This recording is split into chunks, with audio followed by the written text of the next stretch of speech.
Hello, ladies. Hey, hello, everybody. Welcome back to another Nerdz. Well, yeah, Nerds of the Decade. Yeah, it is. Dude, what episode is this? Yeah, this is number 34. Episode 34. Yeah. So with that, my name is Aaron. And of course, I'm DJ Lewis. And welcome to Nerds of the Decade. Yep. Dante, tell everybody what we were going to be doing today. Alrighty, what this episode is going to be about. Girls, anime fans Ladies. and lovers. Yeah, that too. Alright, so guys and girls, we are going to be talking about the Brotherhood Treatment. What it means and why Fullmetal Alchemist. Well, so dude, explain to our audience what you mean by Brotherhood Treatment. Brotherhood. Okay, because not everybody knows about what that might mean or what it is. Yeah, definitely. You know. Okay, so guys, in case you're wondering, the Brotherhood Treatment is basically what it means to 100% follow faithfully to the manga when you're doing an anime adaptation. Yeah, so follow them it's like you're following the manga almost exact. It follows the manga like a textbook perfect example. To a textbook perfect or very, very closely to where you can't tell the difference between the manga and the anime. Right. Yeah. Yeah, so basically with the Brotherhood Treatment, you're basically pretty much following the story exactly the way the manga intended without it having to diverge or split in different areas. Or without having to use filler as some people might say. Yeah, so Now, filler's debatable, honestly, dude. Filler can definitely be debatable, but it's really going to depend on the show, though. Well, every time that they use filler, Dante, I always want to punish him. Yeah. Because, like, I get mad with the filler. Like, I don't like watching. Okay, so good example is, like, to me, right, this is just an example, but for the new Dragon Ball superhero movie that came out just recently, to me, right, that whole movie feels like filler. It feels like they're just wasting your time doing something that they say it's canon, but I don't. It doesn't feel like canon. I mean, it to me feels like a waste of my time to watch all that and then go back to the main series where I could just skip it and jump right into the main. Sure. That's just an example. To me, right? So what I'm trying to say is that to me, filler is just a kind of it doesn't follow the main storyline, and it feels like something that they just pulled out of like a side story or whatever, and doesn't follow the main stuff. It's just very made up, very generic. Right. That's what I'm trying to say. You know yeah. You're not really knocking it. It's just sometimes with filler. Sometimes when the anime studios have like crunch time, they're unable to actually finish off a part of the story that needs to be finished off. Correct. They end up in the filler area. It's just kind of like just keeping you busy before you get into the main plot. Until you get into that. Which kind of I don't like that because it feels like a waste of my time. Right. So but yeah, that's basically what the term filler is. Now. As we dive deeper into the Brotherhood Treatment, let's highlight some of the areas. Well, let's highlight some of the areas that the Brotherhood Treatment is based off of. So you are, guys, please keep in mind that Brotherhood Treatment, we are actually going by Fullmetal Alchemist Brotherhood, right? And that is why it's called the Brotherhood Treatment, right? So yeah, if you're wondering about that, that is why we're calling it that. If you guys don't know, or if you guys are not aware. Fullmetal Alchemist has two versions. It has the original one which is the 2003 version. Yeah, from the 2003, and then it has Brotherhood, which is a newer release that follows the manga exactly. Right. Now, the version that I saw initially was the 2003 version, which is okay. That was the version that I watched. Yeah, that was the very first one that I watched. But I've also watched Brotherhood too, though. Right. I watched Brotherhood too, so you know. But yeah, the 2003 one is okay, but unfortunately, somewhere like close to the end of the story, it Game of Thrones season 6'd itself. Well, yeah, it does diverge off of the manga a little bit into kind of I wouldn't call it filler, but it diverges off the main story a little bit, right? Where they kind of had to take pieces and parts and fill in gaps that weren't necessarily what the manga says or that didn't exactly follow the manga. It's not bad in any way, and to be honest with you, you can barely tell when they diverge off of from Right, where the right. manga is, because it's very slight I mean, I guess if you watch Brotherhood and the original side to side, you probably could really tell where it diverges off. But if you're someone who's watching just that version to begin with, you probably won't notice it until you maybe go back and watch Brotherhood, unless you compared them really closely. Right. Then you would know where it diverges from the manga. Right. Like, But it doesn't seem bad. yeah, yeah. It's done in the way they did it was very, very. They handled it very, very well. And yeah, you could say that it's a type of filler, right? Until they were able to get back on the main story. But I still actually liked the original Full Metal Alchemist series.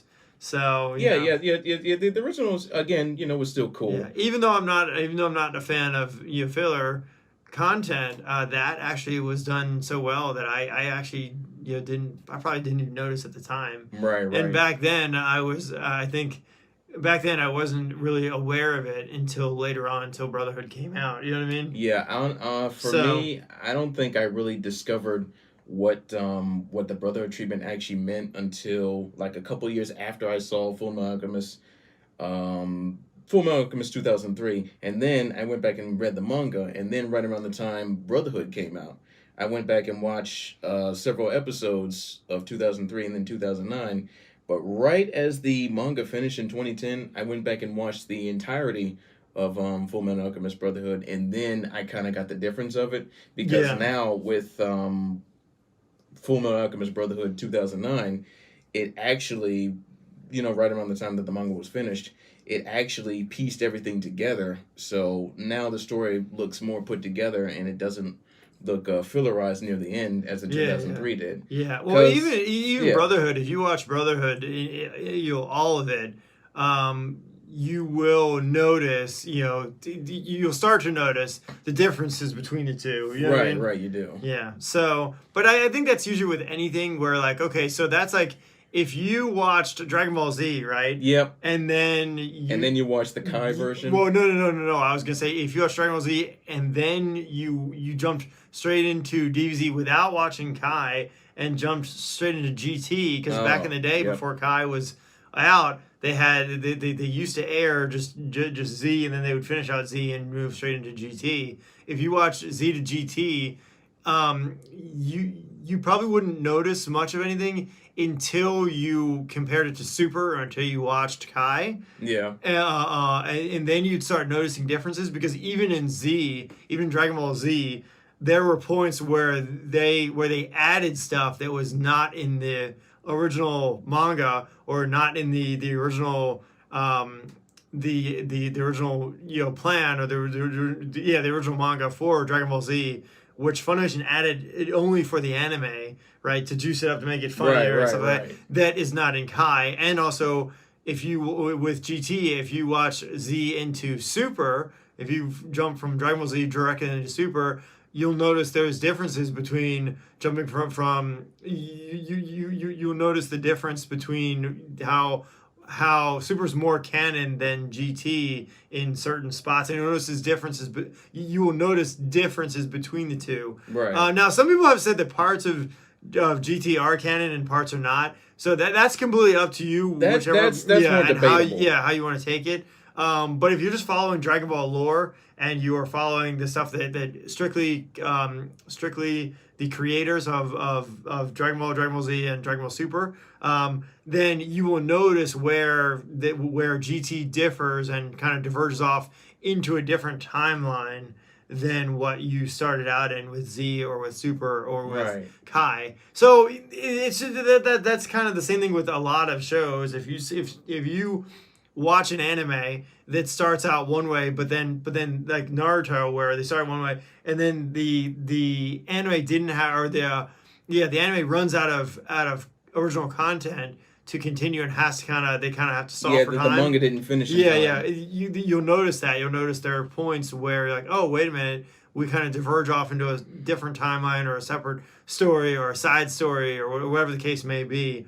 You'll notice that. I think the only show that doesn't do that is One Piece. I think, and some people have said in some parts of One Piece it does feel like filler, but that depends on who you are. That depends on how much of a fan you are and Yep. if you've been following the whole thing. I never was a big One Piece fan, so I can't say for sure. Don't quote me on that one. Right. But if you're a One Piece fan and you've seen all of One Piece, you might notice some spots where, hey, to you it might feel like filler. Like I said, I've never seen the whole thing, so don't kill me on that one. But yeah. that's from what I've heard and from people who are hardcore One Piece fans.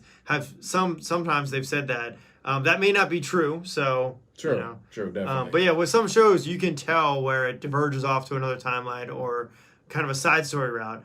Seven Deadly Sins does this with their movies because when you watch Seven Deadly Sins, there's a point where they reference, and I can't remember if it's the first or second season of it, but they reference a higher a godlike creature that they eventually fight in the movie. But when you watch, it's either one of the seasons when we watch all the way through and they reference it and they say, oh well, you know, we may have to fight this all-knowing god or whatever, you know, later on. There's a point where after that season, if you watch the movie, where it kind of picks up from where they left off in the anime, and it seems like the movie might be canon, but no, none of the Seven Deadly Sins are canon films. They're all side stories compared to where the show actually goes. I don't know which point that is, but there is a certain point in the Seven Deadly Sins anime where they talk about this. I'd have to go back and check. But yeah, at some point they talk about something similar to one of the films. And then if you watch up to that point and then you watch the movie, it does seem like it almost could blend together, but it doesn't. It actually is very different. The ending and the way the movie tells the story is very different from where the anime actually goes. So yeah, there is a bunch of shows. But the good thing, though, is that with some anime, they do give it the Full Metal Alchemist Brotherhood treatment, and they finish it, and it's actually true to manga. Right, you know? definitely. Or true to the source, I should say. True to the original source. The original story, and follows the original story the way it's supposed to go. The one show that's famous for not following the manga at all, right? Yeah. Is, you know what I'm talking about, don't you? Okay, yeah, we're actually about to get into it, actually. Yeah. The one show, if you ask any anime fan that seriously needs a Brotherhood treatment, 9 times out of 10, they're going to say Rosario Vampire. Yes, the anime does not follow the manga. I think the only thing that's true to manga in the anime is like the very like the first couple episodes, yeah. But after the first couple, and only certain scenes, because even if you read the manga, certain scenes are different certain parts are different in the manga from the way they happen in the anime. Right. Also, the pink-haired mocha, who a lot of people think and who a lot of people really like, does not exist. That was created just for the anime. The manga does not have the pink-haired mocha. It's just her in the silver-haired form all the time. Right. With the rosary. So, yeah, that's the one show that's famous for not following mine. Now, guys, don't scream at us and get angry. This is how it is, unfortunately. I think because when they did the anime, they went in a different direction, and I think the manga was not fully out yet when they did the. I think when they did the anime, I believe. Am I correct on that, Doctor? Like, for me, I think what happened is the manga was out. Yeah. But the budget that they needed to make it happen, it didn't necessarily click, because the story in the manga is much deeper. Tsukune is actually way more darker. Well, yeah, and also there's more to him in the manga it too. And he also becomes a total badass. And he does. And he gets a wicked new form and everything. Like, it's crazy. He's like wicked. Like, he looks a lot different in the manga. By the end of the manga, he's a complete badass. And he's really awesome. And the way that he looks, and just the whole character has changed so much. Exactly. In the manga, it's really awesome. It's pretty cool. So. Yeah, compared to the anime where and the manga actually does go somewhere in the story where the anime doesn't really. Let's just say that the anime itself is basically the anime itself is more along the lines of Ichi harem goofy stuff. True, and it's like a goofy love story. It also kind of has that Goku feel where like it never changes. You know how they say Goku never changes, right? He's always the same character no matter what happens, right? Well, that's the anime to Rosario. That's the anime to Rosario Vampire. Is that it doesn't change. It's this. You're still in the same school, same character, same look, same setting, same goofiness, same thing, just repeated over and over and over again. And so, by that logic, you're like, well, by the time you finish the show, you don't feel like you got anywhere. You feel like you walked around in a big circle.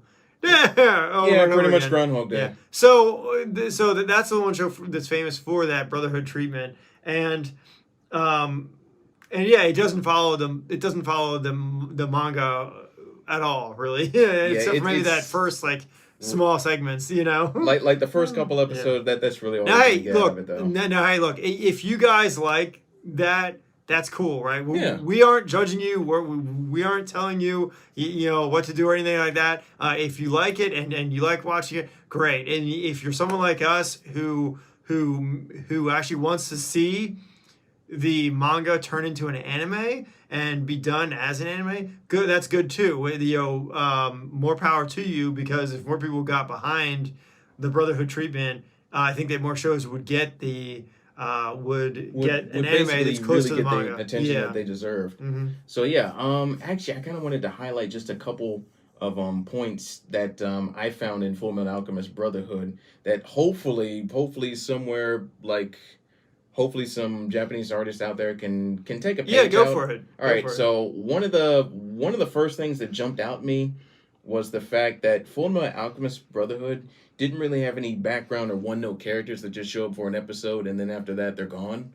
Some of them actually stay with them throughout the entire run. Well, not all of them, but yeah, you're right. Not all of them, until they die. Unless they get killed, then, that's different. Or exactly. But unless they get killed or maimed, it's different. Mm-hmm.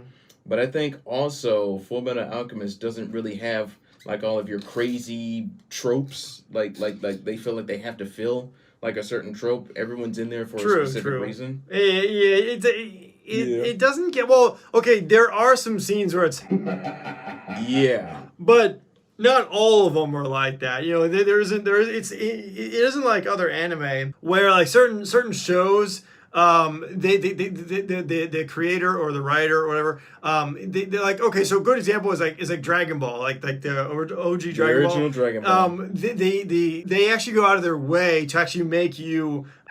Well, not that button. Not curvy, though. Not high, but they actually go out of their way to actually make you laugh, pretty hard, because it's supposed to be funny. Whereas the Fullmetal Alchemist Brotherhood. Yeah, there are scenes that are funny, but they're not purposely trying to be funny, except for maybe one or two parts with like the automail jokes, right? Right, definitely. But most of the show is pretty serious, and then also there are some really sad stuff in the manga where it could move you to tears. Yeah, there's different themes in there. So it's kind of one of those things where yes, it'll make you feel something, but it's also more I'd say it's a more serious story. You know what I mean, dude? Right. As long as we don't talk about the dog scene. I don't want to talk about that. Yeah. No. Oh, dude, my God. Dude, why'd you even bring that up? Now you're going to make us talk about it. Because someone's going to ask about it. I'm like, I don't want to talk about it. You've all saw it. Okay, so, yeah, that is, especially in the Brotherhood, that is one of the most, that is like one of the saddest scenes and most horrible things in the show. There's really that moved me almost to tears. Yeah, when I first saw that the chimera, the thing with the dog and the little girl. Yeah, Anyway, but yeah, that's all I will say about that. You guys already know. Yeah. But there's actually other themes in that show. Not just, even though it's categorized as a shonen manga, there's other shonen manga and shonen anime. But there's also other themes in there. There's a military theme. There's faith versus fact. There's also there's also kind of a I wouldn't call it end of the world, but I'll call it more of just a like a dystopian sort of dystopian type of time period, because you're kind of it's a weird situation where the time period you're in, they have weapons and stuff like that, right? And it seems kind of modern. But at the same time, you're like, oh, well, some of the things they do aren't quite as technology-oriented as things today. You know what I mean? True. So it's like a weird time period. And then, you would think they're pretty modern since they can do alchemy and use, all kinds of stuff that we can't do, now. But, and then other times, like, hey, wait, maybe it isn't so maybe it's not such a more modern time period. It's hard to say. It's hard to place the time period. So, yeah. And I think also they have, like, a basic, decent power scaling system. Like I don't know if you can really say unless that though, because there isn't really. It's not really. I wouldn't call it really power. I mean, alchemy is something that people can. They in the show you can learn how to use alchemy. It's not really a right. power because they have to actually learn how to do it, and then they have to read texts and scripts, and they have to read. They have to read. They have to read. Was it? It's not like magic, but there's stuff they need to perform each Right. to perform stuff and be able to do it correctly, right? There's The ingredients. law of equivalent exchange. Correct. They have to Equivalent follow exchange, that those rules to be able to use alchemy correctly, and then also really, if you think about it, it's kind of actually a forbidden. A forbidden art. Yeah, forbidden art because because if you have kind of I guess you could call it you committed a taboo or it does something wrong, you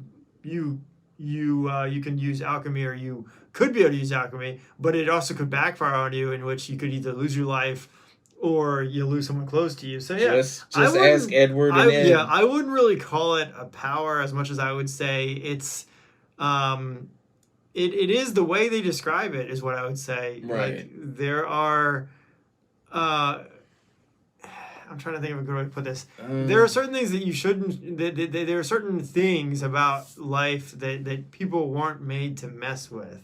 Right? Yeah. And so there are certain rules that humans should follow, that everyone should follow. That you just like. Okay, it's kind of like, I'll give you a good example. It's kind of like what they are doing now with the whole genetics thing, right? They're splicing, gene splicing. Mixing yeah, it's kind of like that, right? There are certain things with genes and with the human form and factor that you just shouldn't mess with, because if you do, something terrible could happen, or you can just mess up something for everyone, and then we could all become 8-armed freaks with we would basically spit become acid or something like that, we would basically become like monkey mosquito guys or something. I mean, like, it could, I mean, like, look, if you mess with the form too much, you could accidentally create a Super Saiyan. Actually, that would be pretty cool if that happens. Well, okay. All right. So, that's like the cooler side of messing with genetics. If you know what you're doing, exactly, and you which it's impossible to know what you're doing. Usually, most genetic accidents, if they end up being something awesome, it's by accident. They didn't mean to. But if you, on the freak chance that you do mess with it and something cool happens, the actual likelihood of that being a good thing is usually not in your favor, and you never know whether it's going to be good or bad. It's hard to tell, right? Because the end result, there's no one can predict the future or tell what's going to happen. So, again, like I was saying, it's one of those things where you're messing with something that you can't tell the outcome of. So if you think about it, right, that's a good example of alchemy, because Ed and Al originally, when they were trying to bring back their mother, thought they had everything correctly, but they didn't, and the result was at the end they didn't bring back their mother. It was a horrible, it was a terrible result in the end. So that. But then by the end of the show, by the end of Brotherhood, Ed and Al, they actually do get their bodies back. So you could say that they learn kind of more about it. They don't necessarily achieve their goal in the end, but something good does come out of stuff. So that's true, definitely. So I actually also and also just to be clear, it's been such a long time since I've watched Fullmetal Alchemist Brotherhood. So if I missed some details in there, please don't scream at us. It's been a while since we've seen it. It's been. Oh gosh, it's been what, 9-10 years? Yeah, it's at least been that long, maybe longer. So yeah, if we missed some details, or if I explained something, my explanation wasn't perfect, don't kill me over that. Yeah, it's been a while. Just let us know in the comments. Yeah, if you guys know, or you guys have seen the show recently, fill in the stuff we missed in the comments below, or if we explained it weird, just you can fill in the details. Yeah, definitely. But I think the final thing that I like about Brotherhood is the fact that it's done. There's nothing needed to be added upon. I think all the loose ends were like tied up, I believe. Yeah, well, see, that's the other thing too, is that is that when you do follow the original story the way it's supposed to be, you do get a really finished and kind of polished story. Right. And there aren't any loose ends to tie up. Whereas, like, if you don't go by the original source material, then you kind of leave a lot of unanswered questions, and it just doesn't feel very finished or polished. There's a lot of open-ended stuff where you're like, well, they could have done this and they could have answered this, but they didn't. And you're like, why did it end this way? Like, did it have to end that way? Could we have gone a different direction? Like, that's... There's a lot of questions you end up left with. Whereas, like, it's just better to follow the original source material and to go with the story the way it was originally written, instead of trying to spin off into a side venture that may or may not end up being very good. Right. So. Because it kind of leaves you open when you do that, and you don't necessarily like. I get that people want to do like the whole start to finish thing. Yeah. That's cool, but at the same time, if you don't tie up those loose ends, then you are going to end up with a lot of filler arcs and take a longer time to finish the story. That also could potentially split your fan base. It can. Because, and in this case, I think with Rosario Vampire, where there are people who like the anime and manga, the anime version, but there are people who also like the manga version, who want to see the manga be done in anime form. Right. And there are other people who are like, oh, well, I kind of don't care. I like it for what it is or whatever. Right. So it's like, yeah, it kind of splits your fan base. I kind of feel like that's how the Dragon Ball fan base is right now, at least. Some people... To an extent. Some people like what they did with Gohan in this movie and the new movie, and other people are like, I just don't care, and I just want to see the rest of Super. Yeah. And they're like, they messed up Gohan, and they should have never done this. And then whereas like other people are like, hey, I kind of will watch anything no matter what it is, as long as someone gets punched in the face and I see a bad guy get defeated. Yeah, exactly. So it's like, I don't know.